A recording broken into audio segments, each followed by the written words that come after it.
called member countries and allied countries in the past delinquent for not meeting the 2% standard. Where would you put Canada in that, as they're not? Slightly delinquent, I'd say, Canada, but they'll be okay. I have confidence. Just slightly delinquent.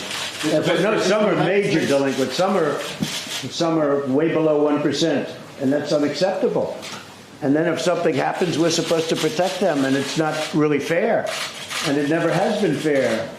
And they're paying up.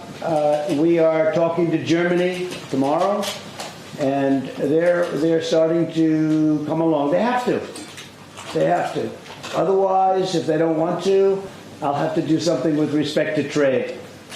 So Canada's okay? And with trade, I have all the cards. So we have built something in the last 3 years that's been incredible. You've seen it. We're up $21 trillion.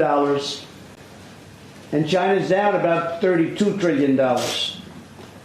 And as you know, for years I've been hearing that it was 2019. In 2019, China's going to become the largest economy. Well, that didn't happen. We're much larger than China now because we've gone up and they've gone down. And they've had their worst year in 56 or 57 years now. By far, they've had the worst year that they've had that they know of. And we don't want that, frankly. But what they were doing was wrong. Mr. President, I think they're going to stop it, and they want to make a deal very badly. Yes. On that question, would you commit if there's a country that's delinquent, as you put it, in paying for their defense spending? Would you commit as President of the United States to defend them if they were attacked? Well, you know, I'm going to be discussing that today, and it's a very interesting question, isn't it? And you know, it also depends on what your definition of delinquent is. For instance, if you have a country that's paying only 1%, and you have some that are paying less than 1%, and they shouldn't be. You have some that are paying less than 1%, and they're wealthy countries on top of everything. Now we go to a new year, and they don't pay. And now we go to yet another year, and they don't pay. Well, now I ask you, do they have to pay for the back years? Okay?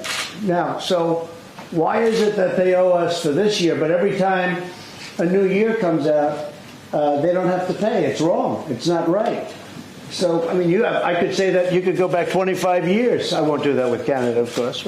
But no, but you could go back, you know, right from the beginning, where they were short of whatever goal it was at the time. It's 2% now. 2% is very low. It should be 4%. 2% is very low. But you have some that are well short of that. But they were short of it last year, the year before, the year before, the year before, right? So they're short all these years.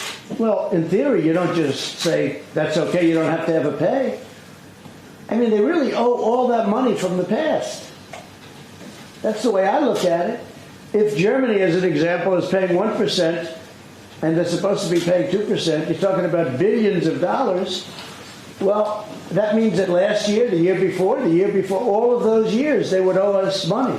What? You're talking about trillions of dollars. Nobody's ever brought that up.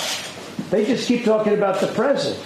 So if they're short 1 year, and then you go into the new year, they never talk about the year that they didn't pay. But they actually, in theory, owe us that money. It's not fair. It's not fair. Hey there, I'm Chris Hayes from MSNBC. Thanks for watching MSNBC on YouTube. If you want to keep up to date with the videos we're putting out, you can click subscribe just below me, or click over on this list to see lots of other great videos.